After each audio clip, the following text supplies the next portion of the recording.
ချိန်ပိုလှုပ်ပြီးနောက်ကောင်လေးကကောင်မလေးကိုအိမ်လိုက်ပို့ကမ်းလှမ်းခဲ့သည်ကောင်မလေးကသူမဟာသူထေးသမီးတယောက်ဆိုတဲ့သူမရဲ့အစင်တန်းအမှန်ကိုမသိစေချင်တာကြောင့်မြို့ပြဆင်ချေဖုံးကရွာလေးတရွာမှာနေတယ်လို့လိန်ပြောခဲ့ပြီးကောင်လေးကလည်းထိုနေတူပင်လိန်ပြောခဲ့သည်ထို့နောက်သူကမြို့ပြင်ကဘန်ဂလိုအိမ်လေးတစ်လုံးမှာနေတာဟုပြောလိုက်သည်အရှိန်ဟုန်ဖြစ်ပင်လျှက်စစ်မီးအောင်တောက်နေသောမာစီဒီစိန်ခံကားတစ်စီးသည်ကောင်လေးရှိတွင်လာရက်သည်ကားတိုင်ပါကသူ့ကိုတခင်လေးဟုရိုလိုသေးသေးခေါ်လိုက်သည်ကောင်လေးကချက်ချင်းပင်တုံ့ပြန်လိုက်ပြီးထိုသူကိုလိုင်စင်မဲ့အငှားရင်မောင်းတူဟုအော်ဟစ်ကားသမားကိုအမြန်ဆုံးမောင်းထွက်သွားရန်လက်ဟန်ချေဟန်ဖြင့်အချက်ပြလိုက်သည်မကြမီမှာပင်အခြားရိုးစရိုက်နော့တဲ့နုံငယ်စိန်ခံကားတစ်စီးသည်ကောင်မလေးရှိတွင်ထမှန်လာရက်ပြန်သည်ကားတိုင်ပါကသူမကိုတခင်မလေးဟုရိုလိုသေးသေးခေါ်လိုက်သည်ကောင်မလေးကလည်းထိုနေလက်အတိုင်းပင်သုံးပြီးသူမိကိုပိုင်တိုင်ပါကိုမောင်းလို့လိုက်သည်မင်းတို့၏ဟန်ဆောင်မှုကိုစက်ထင်းရန်အတွက်နှစ်ဦးသားသည်မြောက်ရထားဖြင့်သာအိမ်ပြန်ရန်တိတ်ဆိတ်ရွေးချယ်ခဲ့ကြသည်ကုမ္ပဏီကိုရောက်သည့်ခါတွင်မူသူတို့နှစ်ဦးစလုံးသည်အလုပ်တင်ဒဲစီရာများဖြင့်ပြန်လည်ပြောင်းလဲသွားကြသည်ထောင်လွှားသောမူရာရှိသည့်ဒါရိုက်တာသည်ရုံးခန်းထဲတွင်လက်ကွက်များလာသောမိန်းကလေးတဦးနှင့်ရိုမန့်တဆန်ပြပြီးအချစ်နဲ့ကြုံနေကြသည်ကောင်မလေးကသူတို့ကိုတားဆီးရန်ရှေ့သို့တိုးလာတော့လဲဒါရိုက်တာကရင်းကိုရန်စင်ခေါ်မှုတစ်ခုအဖြစ်မှတ်ယူခဲ့သည်ဒါရိုက်တာကပေးထားတဲ့တာဝန်ကိုပြီးပြီလားဟုမေးမြန်းသည်ကောင်လေးကပြီးပါပြီစာချုပ်ကိုတစ်ပတ်အတွင်းချုပ်ဆိုနိုင်ပါတယ်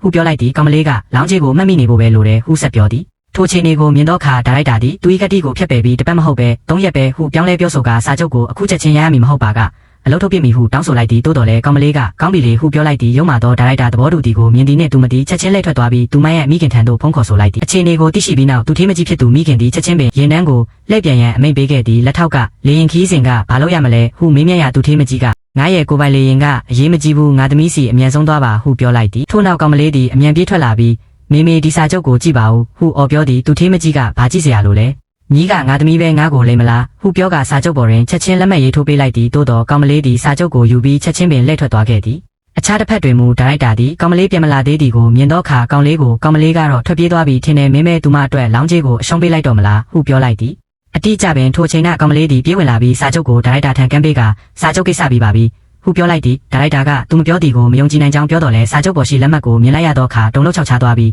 ဒါကဘယ်လိုလုပ်ဖြစ်နိုင်မှာလဲဟုပြောကအံ့အားသင့်သွားခဲ့သည်